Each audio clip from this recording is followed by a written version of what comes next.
May 27, 2026, strap in because Wall Street just stopped pretending it doesn't want a piece of this. Quick word from today's sponsor, Compete Token, the gaming crypto that actually has real games behind it. Links in the description. Mastercard just locked in the hardest crypto license in America. The payments giant that moves around $9.5 trillion a year scored a New York bit license from the NYDFS, and they're not even pretending it's about being polite. They're going straight at stablecoins and tokenized deposits. And remember, this is the same Mastercard that dropped $1.8 billion in March to buy stablecoin infrastructure firm BVNK and partnered with SoFi to run a bank stablecoin on their global rails. The legacy gatekeepers aren't fighting crypto anymore, they're racing each other to own the pipes. About time. Cash App just opened stablecoins to 60 million people, even though Jack Dorsey hates it. Block flipped the switch on fee-free USDC transfers across Ethereum, Solana, Polygon, and Arbitrum, and incoming stablecoins auto-convert to your dollar balance. No app gymnastics, no fees, just stablecoin rails for the masses. And the funniest part, Jack Dorsey, Bitcoin maxi-in-chief, literally called stablecoins shifting from one gatekeeper to another, and then his own company shipped them anyway. When the customers want it that bad, even the maxi caves.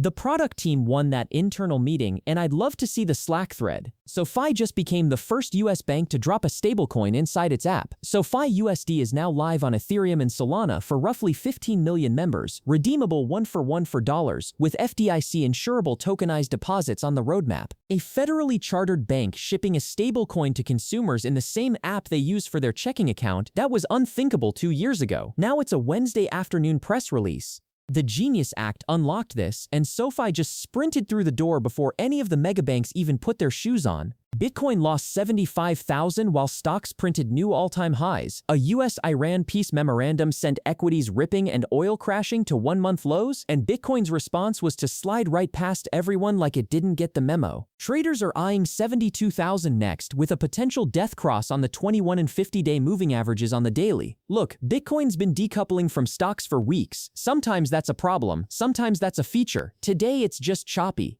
Stay calm and stop refreshing the chart every 30 seconds. The UK just dropped sanctions on HTX over $7.6 billion in Russia-linked flows. The UK government slapped Huobi Global, the Panamanian operator behind the exchange, accusing it of helping Russia's so-called A7 shadow network move money, about $1.5 billion, back to the Kremlin's coffers, by their count. And it gets uglier. Blockchain firm Global Ledger says HTX processed over $21 billion in high-risk flows since 2021, tied to Garantex, the dead Hydra darknet, and other lovely customers.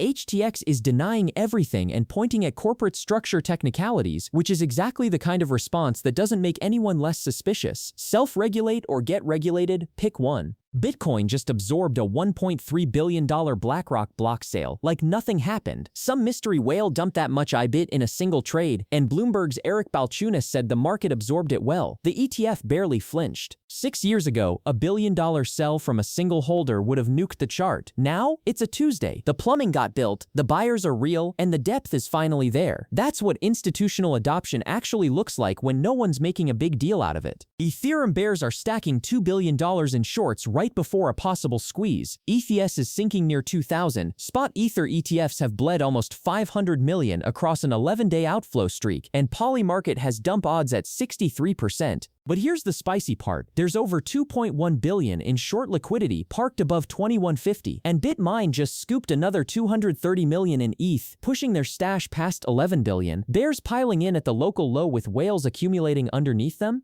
That's the recipe for a face-melting short squeeze. I'm just saying. Kraken will now pay you 2.5% in Bitcoin just to hold your Bitcoin. The new Bitcoin Vault routes your BTC into on-chain DeFi via Veda and Centaura, running through Aave, Morpho, and Hydro to generate real yield, not promo rate fairy dust. This is real DeFi yield wrapped in a CeFi front end with a 5-day withdrawal window for transparency. Compare that to the Gemini Earn and BlockFi blowups. Those were opaque IOU products that imploded. This one's actual on-chain strategies you can trace. The difference matters, and Kraken's clearly learned the lesson their dead competitors didn't. A hacker minted 5.4 trillion tokens and walked away with $91,000. An attacker compromised a stake DAO deployer key on Arbitrum, repointed the VRSD CRV cross-chain bridge config, and printed himself enough tokens that the paper value hit 763 billion. Then he tried to sell and discovered the liquidity pool was basically a kiddie pool. He dumped about 16.8 million tokens for 43 Ether, total realized profit $91,000.